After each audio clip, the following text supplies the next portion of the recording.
Hello दोस्तों, आपका agriculture study BK में स्वागत है।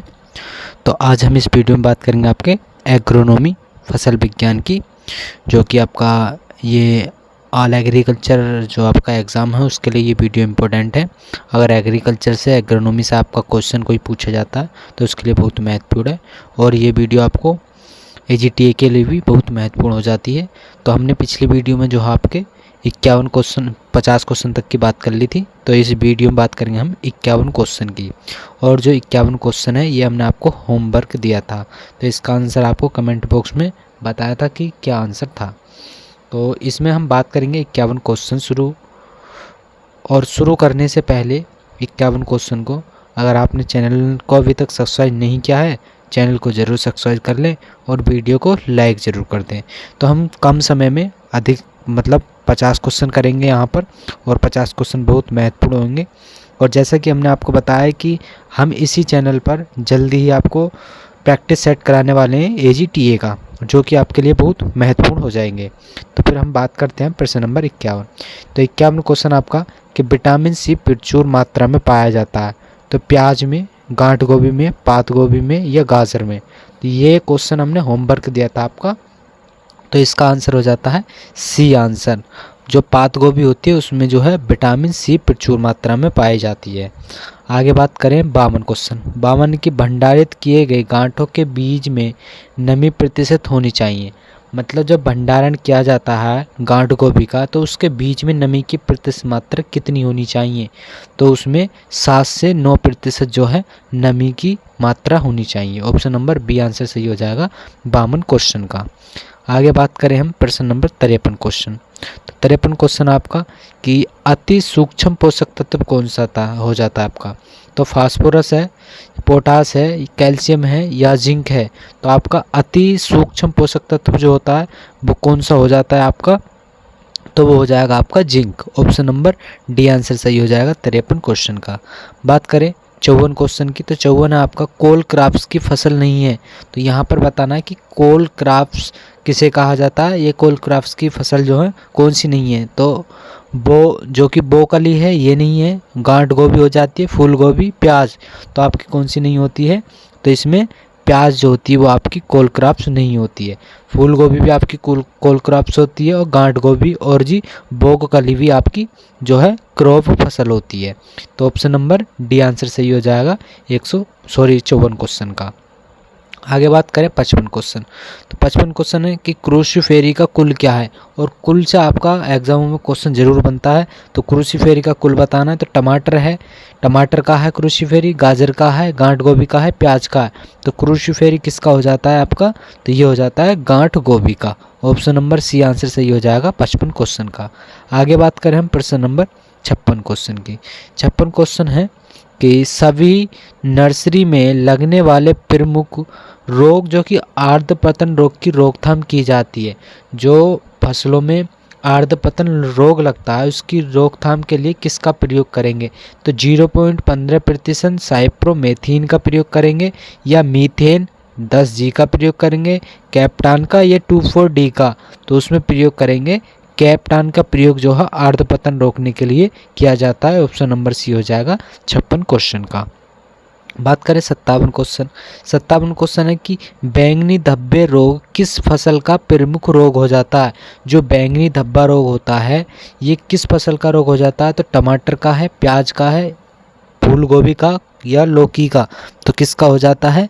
ये आपका हो जाएगा प्याज के अंदर जो है बैंगनी धब्बा रोग होता है, और ये रोग बहुत इम्पोर्टेंट है, ये एग्जाम में ज़्यादातर पूछा जाता है क्वेश्चन। तो ऑप्शन नंबर B सही हो जाएगा 57 क्वेश्चन का। बात करें 58 क्वेश्चन की। तो 58 क्वेश्चन आपका कि फूल गोभी के अगेती किस्म में अंतरण रखते हैं। जो फूल गोभी की अगेती किस्म बोई जाती है तो उसका अंतरण 45 गुणा 45 सेंटीमीटर रखी जाती है, 60 गुणा 45 सेंटीमीटर, या 60 गुणा 60 सेंटीमीटर, या 45 गुणा 30 सेंटीमीटर। तो कितनी रखी जाती है? तो इसकी दूरी रखी जाती है आपकी 45 गुणा 45 सेंटीमीटर, मतलब लंबाई 45 और चौड़ाई भी आपकी 45 तो रखी जाती है इसकी अंतरण। आगे बात करें हम 59 क्वेश्चन की। 59 आपका प्याज में तीखापन जो होता है वो किसके कारण होता है?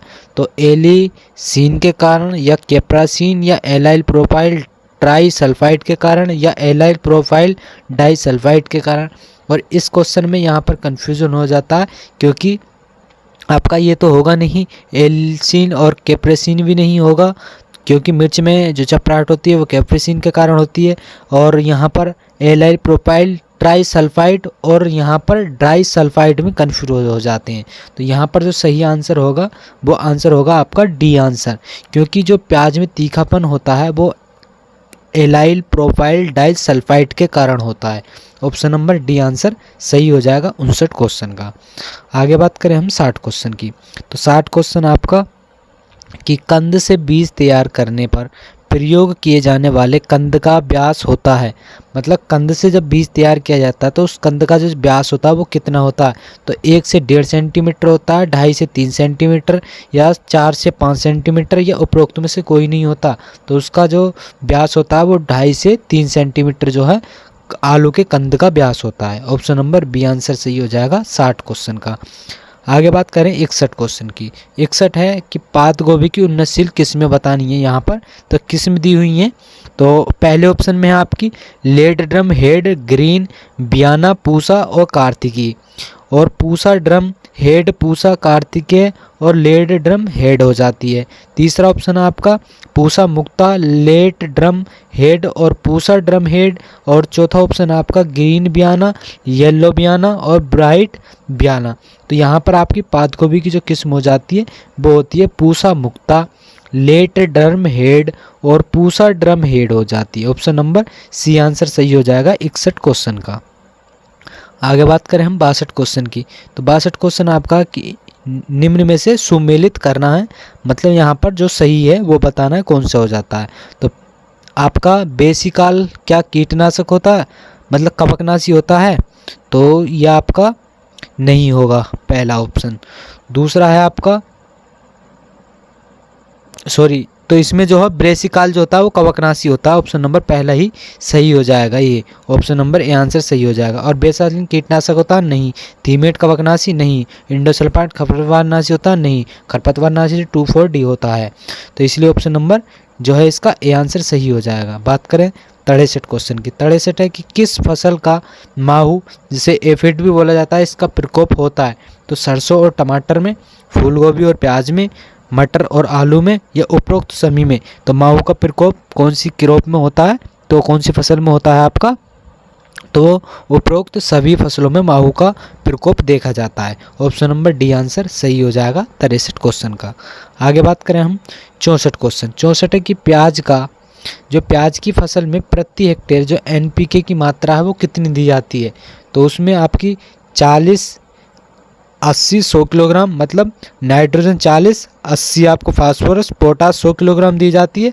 तो 20, 50, 40 या 10, 50, 100 100, 50, 100 या 120 नाइट्रोजन, 60 आपकी फास्फोरस और 40 पोटास। तो कितनी दी जाती है आपकी प्याज की फसल के लिए?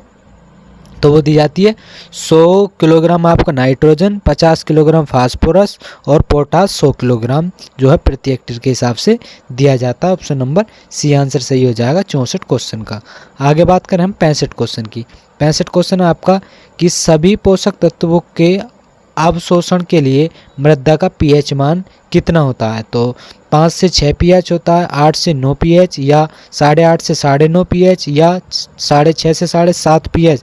तो सभी पोषक तत्वों को जो अवशोषण कर लें उसके लिए पीएच जो होना चाहिए वो आपका होना चाहिए 6.5 से 7.5, जो कि क्षारीय के रूप में होना चाहिए। ऑप्शन नंबर डी आंसर सही हो जाएगा। आगे बात करें हम प्रश्न नंबर 66 क्वेश्चन की। 66 है कि किस पोषक तत्व की कमी से जो है फसल पीली पड़ने लगती है? तो पीली फसल जो किस पोषक तत्व की कमी के कारण पड़ने लगती है? फास्फोरस के, पोटास के, या कार्बन के, या नाइट्रोजन के? तो किसके कारण होती है? तो ये आपकी नाइट्रोजन के कारण जो है आपकी फसल में जो है पीलापन पड़ना शुरू हो जाता है। ऑप्शन नंबर डी आंसर सही हो जाएगा 66 क्वेश्चन का। आगे बात करें हम 67 क्वेश्चन। आपका 67 क्वेश्चन हो जाता है कि कंद व जड़ वाली सब्जियों के लिए उपयुक्त मृदा कैसी होनी चाहिए? तो बलुई दोमट होनी चाहिए, या दोमट होनी चाहिए, या चिकनी दोमट, या ऊसर मृदा होनी चाहिए। तो आपकी कंद और जड़ वाली जो सब्जियां होती हैं उनके लिए जो आपकी भूमि जो होनी चाहिए वो कैसी होनी चाहिए? बलुई और दोमट होनी चाहिए। ऑप्शन नंबर ए आंसर सही हो जाएगा 67 क्वेश्चन का। 68 की बात करें तो फूल गोभी किस जलवायु की सब्जी है? तो उपोष्ण जलवायु की है, उष्ण जलवायु की है, शीतोष्ण जलवायु की है, या उपरोक्त में से कोई नहीं। तो फूल गोभी जो हो जाती है वो आपकी होती है शीतोष्ण जलवायु की। ऑप्शन नंबर सी आंसर सही हो जाएगा 68 क्वेश्चन का। आगे बात करें हम 69 क्वेश्चन की। 69 है कि पर्वतीय क्षेत्रों में फूल गोभी की नर्सरी तैयार की जाती है। जो पर्वतीय क्षेत्र होता है उसमें फूल गोभी की जो नर्सरी तैयार की जाती है तो अगस्त और सितंबर के माह में, अक्टूबर या नवंबर के माह में, नवंबर या दिसंबर के माह में, या मार्च और अप्रैल के माह में। तो आपकी वहाँ पर फूल गोभी की नर्सरी तैयार की जाती है तो मार्च और अप्रैल के माह में जो है फूल गोभी की नर्सरी पर्वतीय क्षेत्र में तैयार की जाती है। ऑप्शन नंबर डी आंसर सही हो जाएगा। बात करें 70 क्वेश्चन की। 70 है कि 250 क्विंटल प्रति हेक्टेयर फूल गोभी के उत्पादन के लिए कुल नाइट्रोजन की आवश्यकता होती है। तो कितनी आपकी नाइट्रोजन की आवश्यकता होगी अगर 250 क्विंटल प्रति हेक्टेयर हमें फूल गोभी का उत्पादन करना है? तो 60 किलोग्राम होगी, या 80 किलोग्राम प्रति हेक्टेयर होगी, या आपकी 110 किलोग्राम, या 150 किलोग्राम। तो 250 कुंटल प्याज मतलब फूल गोभी उत्पादन के लिए कितनी होनी चाहिए? तो आपकी 150 किलोग्राम जो है नाइट्रोजन की आवश्यकता होती है। ऑप्शन नंबर डी आंसर सही हो जाएगा 70 क्वेश्चन का। आगे बात करें हम 71 क्वेश्चन की। 71 है आपका क्वेश्चन।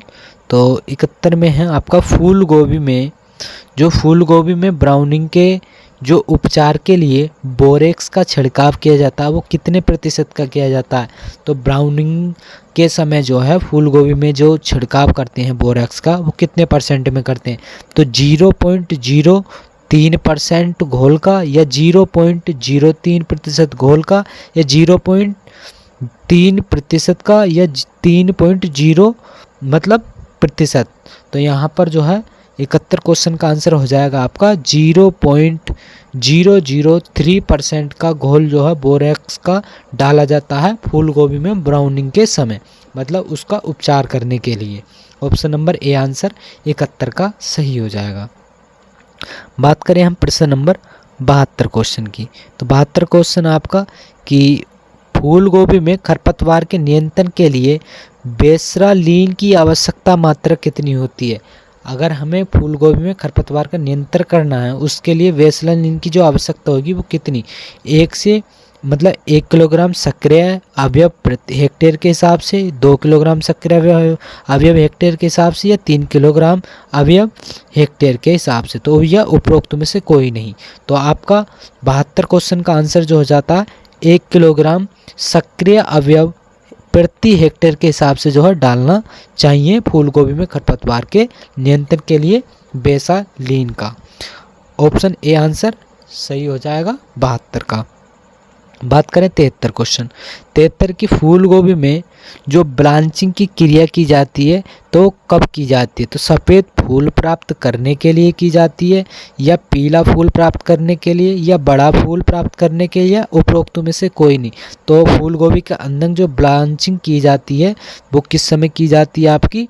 तो वो किस लिए की जाती है? तो वो आपका सफ़ेद फूल प्राप्त करने के लिए जो है की जाती है, क्योंकि जो फूल गोभी का खाया जाने वाला भाग है वो आपका फूल ही होता है जो सफ़ेद कलर का होता है। ऑप्शन नंबर ए आंसर सही हो जाएगा 73 क्वेश्चन का। आगे बात करें हम 74 क्वेश्चन की। 74 की फूल गोभी में आर्द्रपतन रोग की रोकथाम की जाती है तो किसके द्वारा की जाती है? तो डिम्पिंग ऑफ की रोकथाम जो है किसके द्वारा?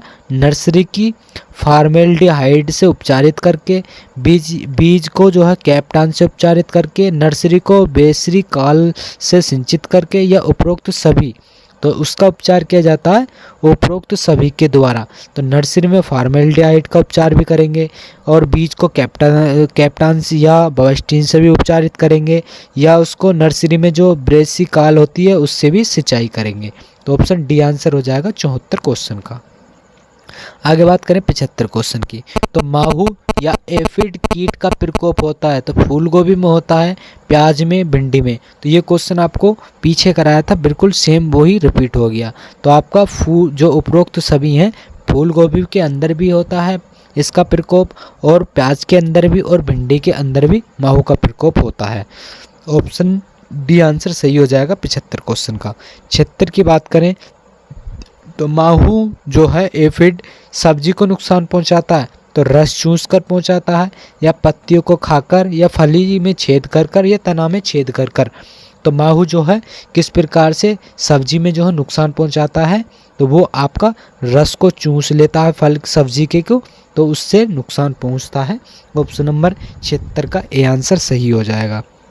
आगे बात करें हम प्रश्न नंबर 77 क्वेश्चन 77 है कि माहू के लिए उपयुक्त कीटनाशक है, तो माहू की रोकथाम करने के लिए कौन सा कीटनाशक प्रयोग करेंगे, तो क्लोरोफायरिफास का, या साइपरमेथ्रिन का, या हेप्टाक्लोरो का, या थीमेट का। तो किसका प्रयोग करेंगे, तो आपका साइपरमेथ्रिन का जो है प्रयोग करेंगे माहू के कीटनाशक मतलब कीट नियंत्रण के लिए। ऑप्शन नंबर बी आंसर सही हो जाएगा 77 क्वेश्चन का। आगे बात करें हम प्रश्न नंबर 78 क्वेश्चन 78 है आपका कि प्याज के 1 हेक्टेयर क्षेत्रफल में रोपाई करने के लिए कंद की मात्रा कितनी होती है, तो कितनी आवश्यकता होती है, 10 से 12 क्विंटल, या 10 से 12 किलोग्राम, या 5 से 6 क्विंटल, या 8 से 10 किलोग्राम। तो कितनी आवश्यकता होती है, तो 10 से 12 क्विंटल जो है आपके कंद की आवश्यकता होगी प्याज की 1 हेक्टेयर बुवाई करने के लिए या रोपाई करने के लिए। ऑप्शन नंबर ए आंसर सही हो जाएगा 78 क्वेश्चन का।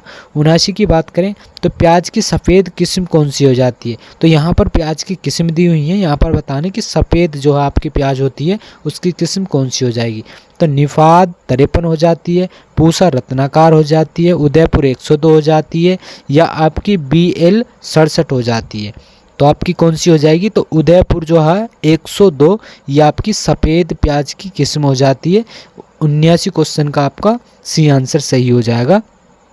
आगे बात करें 80 क्वेश्चन की, तो 80 क्वेश्चन आपकी प्याज के पौधे की रोपाई की उचित गहराई जो है कितनी होती है, तो 2 से 2.5 सेंटीमीटर, 3 से 3.5 से 4 सेंटीमीटर, 4.5 से 5.5 सेंटीमीटर, 6 से 6.5 सेंटीमीटर। तो प्याज की रोपाई की उचित गहराई कितनी होती है, तो वो होती है आपकी 2 से 2.5 centimetre. Option number A answer सही हो जाएगा 80 क्वेश्चन का। 81 की बात करें तो मैदानी क्षेत्रों में प्याज की रोपाई का उचित समय क्या होता है, तो मैदानी क्षेत्र में जब प्याज की रोपाई की जाती है तो उसका उचित समय तो मध्य सितंबर से मध्य अक्टूबर, मई जून होता है, या दिसंबर जनवरी, या जून जुलाई।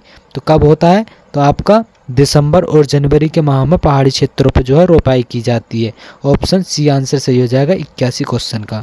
बात करें 82 क्वेश्चन 82 की प्याज का सबसे अधिक हानिकारक कीट कौन सा है, तो थिप्स है, आरा मक्खी है, तनावेदक है, या फल मक्खी है। तो आपका सबसे हानिकारक प्याज का जो आपका हानिकारक कीट हो जाता है वो होता है आपका थिप्स के द्वारा जो है सबसे अधिक हानि पहुंचती है, तो ये जो है उसके रस को चूस लेता है। ऑप्शन नंबर ए आंसर 82 का सही हो जाएगा। आगे बात करें हम प्रश्न नंबर आपका 83 क्वेश्चन 83 की बोल्टिंग का संबंध किस फसल से हो जाता है, आलू से होता है, प्याज से, तंबाकू से, या आपका तरबूज से। तो आपका बोल्टिंग का संबंध किससे हो जाता है, तो ये आपका प्याज से हो जाता है। ऑप्शन नंबर बी आंसर सही है।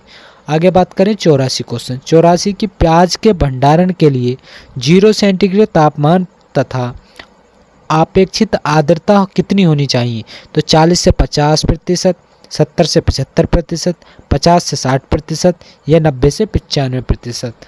जब प्याज का भंडारण किया जाता है तो उस पर 0 डिग्री तापमान पर जो अपेक्षित आर्द्रता होनी चाहिए वो कितनी होनी चाहिए, तो आपकी 70 से 75% होनी चाहिए। ऑप्शन बी आंसर सही हो जाएगा 84 क्वेश्चन का। आगे बात करें हम 85 क्वेश्चन 85 है कि 85 की बात करें तो 85 हो जाता है कि प्याज के जो आपकी प्याज है प्याज की प्रति हेक्टेयर जो उत्पादन होता है वो कितना हो जाता है, तो प्याज का उत्पादन होता है आपका 3 से 4 क्विंटल है, दूसरा ऑप्शन है 1 से 2 क्विंटल, तीसरा है 8 से 10 क्विंटल या 6 से 8 क्विंटल। तो कितना हो जाता है आपका? तो 3 से 4 क्विंटल जो है प्रति हेक्टेयर आपकी प्याज उत्पादन हो जाती है। ऑप्शन नंबर ए आंसर सही हो जाएगा। आगे बात करें हम 86 क्वेश्चन। 86 सोलन किस्म किसकी है? जो सोलन किस्म है ये आपकी प्याज की है, लहसुन की है, शिमला मिर्च की है या सलजम की है? तो सोलन किस्म किसकी हो जाती है आपकी? तो ये आपकी प्याज की किस्म हो जाएगी। ऑप्शन नंबर ए आंसर सही हो जाएगा। आगे बात करें हम प्रश्न नंबर 87 क्वेश्चन। 87 क्वेश्चन है कि लहसुन की जो व्यावसायिक खेती की जाती है वो बीज द्वारा की जाती है या पत्तियों के द्वारा या जड़ों के द्वारा या तनों के द्वारा? तो व्यावसायिक जो खेती की जाती है वो आपकी किसके द्वारा की जाती है? तो वो आपकी पत्तियों के द्वारा, मतलब कवरेज के द्वारा की जाती है। ऑप्शन नंबर बी आंसर 87 का सही हो जाएगा। बात करें हम प्रश्न नंबर 88 क्वेश्चन की।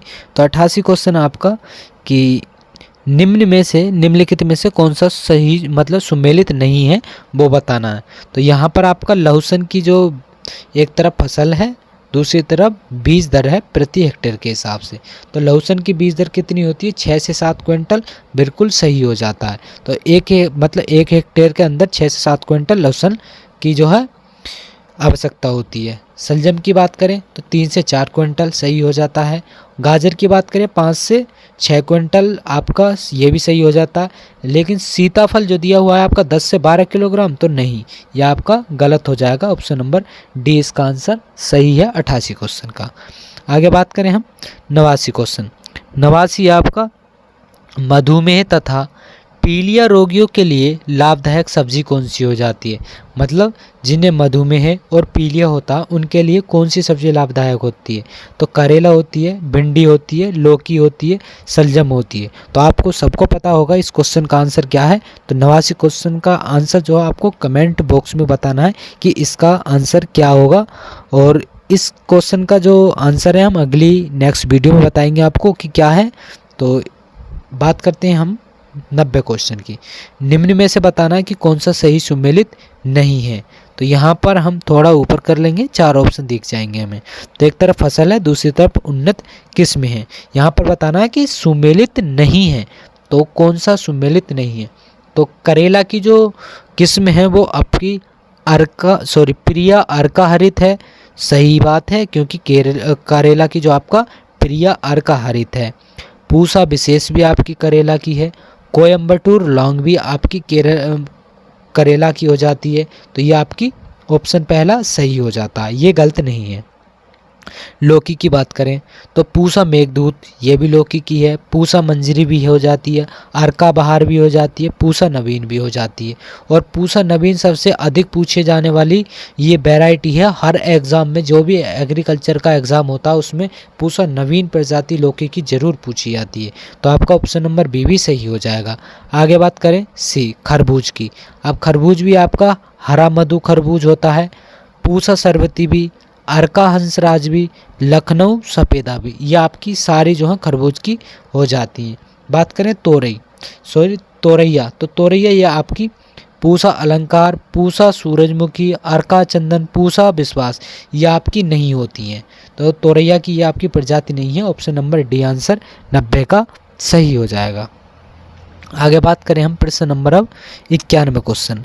और 91 क्वेश्चन है आपका कि करेला, लौकी, तोरई तथा कद्दू फसल की वर्षा ऋतु खरीफ की बुवाई जून और जुलाई में की जाती है।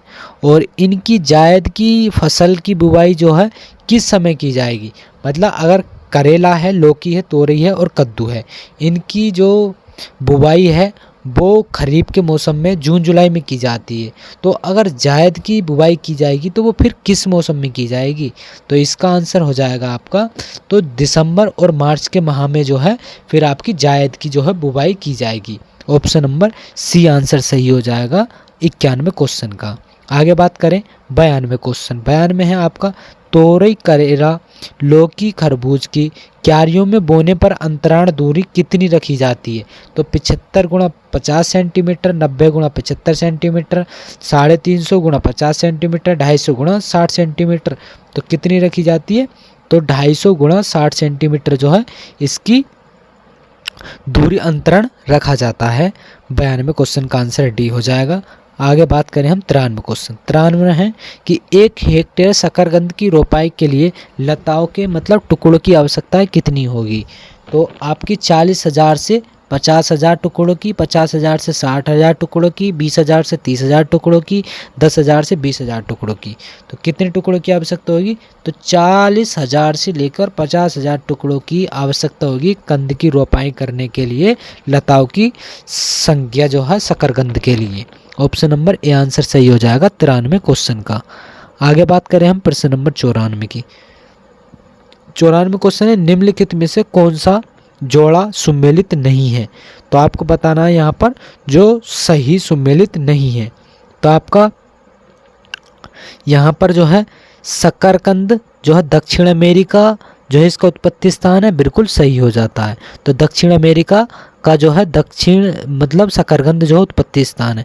ऑप्शन नंबर ए आंसर सही हो जाएगा। गाजर का एशिया है, तो गाजर का उत्पत्ति स्थान एशिया, बिल्कुल सही हो जाता है। चुकंदर का कहाँ, यूरोप, बिल्कुल सही हो जाता है। और सलजम का उत्तरी अमेरिका हो जाता है, तो ये आपका गलत हो जाएगा। ऑप्शन नंबर डी आंसर इसका सही हो जाएगा 94 क्वेश्चन का। आगे बात करें हम 95 क्वेश्चन की। 95 की निम्नलिखित में से कौन सा सलजम का जो है किस्म नहीं है। यहाँ से बताना है कि सलजम की किस्म कौन सी नहीं हो जाती है। तो आपका पूसा चंद्रिका जो है आपकी सलजम की किस्म है, और पूसा श्वेती भी सलजम की किस्म है। पूसा कंचन और पूसा स्वर्णिम है, ये भी आपकी किस्म हो जाती है सलजम की। पूसा सफ़ेद और पूसा सुनहरी ये आपकी नहीं होती है। ऑप्शन नंबर डी आंसर सही हो जाएगा 95 क्वेश्चन का भी। आगे बात करें हम 96 क्वेश्चन। 96 की मटर की सबसे अगेती किस्म कौन सी हो जाती है। तो अर्कल हो जाती है, अर्ली वेजर हो जाती है, या असोंजी हो जाती है, या पूसा प्रगति हो जाती है। तो मटर की सबसे अगेती किस्म कौन सी हो जाएगी। तो वो असोंजी जो होती है ये मटर की सबसे अगेती प्रजाति हो जाती है। ऑप्शन नंबर सी आंसर सही हो जाएगा 96 क्वेश्चन का। 97 की बात करें कि हरी मटर में प्रोटीन की औसत प्रतिशत मात्रा कितनी होती है। जो आपकी हरी मटर होती है उसमें प्रोटीन की औसत मात्रा कितनी होती है। 7.2%, 10.5%, 19%, 21.5%। तो कितनी होती है। तो वो आपकी 7.2% हरी मटर में जो है प्रोटीन की मात्रा होती है। ऑप्शन नंबर ए आंसर सही हो जाएगा 97 क्वेश्चन का। आगे बात करें हम प्रश्न नंबर 98 क्वेश्चन। 98 क्वेश्चन आपका कि निम्नलिखित में से कौन सा जोड़ा जो है सुमेलित नहीं है। तो नहीं कौन सा हो जाता है। तो यहाँ पर बताना है आपको।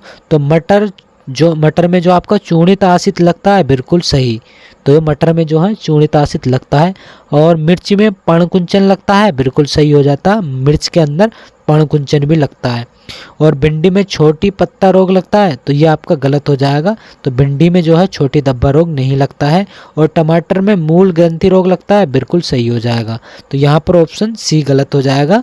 यहाँ पर 98 क्वेश्चन का आंसर सी है। आगे बात करें हम प्रश्न नंबर 99 क्वेश्चन की। 99 क्वेश्चन है आपका कि निम्न में से मिर्च की कौन सी किस्म जो पर्णकुंचन रोधी है वो कौन सी है। तो पंत C1 हो जाती है, कंचन हो जाती है, आर्का गौरव हो जाती है, पूसा सदाबहार हो जाती है। तो यहाँ पर जो पर्णकुंचन रोधी किस्म हो जाती है मिर्च की वो कौन सी हो जाएगी आपकी, पूसा सदाबहार। ऑप्शन नंबर डी आंसर 99 का हो जाएगा। 100 क्वेश्चन की बात करें। निम्न में से बैंगन की कौन सी किस्म सबसे लंबे फलों वाली नहीं है। तो यहाँ पर बैंगन की जो है सबसे लंबे फलों वाली किस्म कौन सी नहीं है वो बताना है। तो पूसा अनमोल हो जाती है, पूसा क्रांति, पूसा सम्राट, या पूसा ऋतुराज हो जाती है।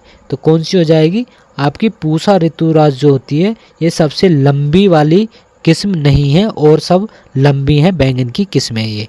ऑप्शन नंबर डी आंसर सही हो जाएगा 100 क्वेश्चन का। अब आगे बात करें हम आपको बता दें 101-51। तो यहाँ पर है बैंगन की फसल की सबसे अधिक नुकसान जो है कौन से रोग पहुँचाता है। तो अर्धपतन रोग, या फलवेदक, या लाल माइट, या मूल ग्रंथि। तो बैंगन के अंदर सबसे अधिक नुकसान कौन पहुँचाता है। तो 101 क्वेश्चन है, इस क्वेश्चन का आंसर आपको कमेंट बॉक्स में बताना है कि इसका आंसर क्या होगा। और इसका आंसर की बात हम अगली वीडियो में करेंगे। तो यहाँ पर जो है हमने आपको 50 क्वेश्चन जो आपके एग्रोनॉमी या आपके फसल क्रॉप के करा दिए हैं। और यहाँ पर ये वीडियो आपकी डेली होती है, आपको डेली मिलेगी। और जिन्होंने अभी तक चैनल को सब्सक्राइब नहीं किया है तो चैनल को ज़रूर सब्सक्राइब कर दें और वीडियो को भी लाइक ज़रूर कर दें।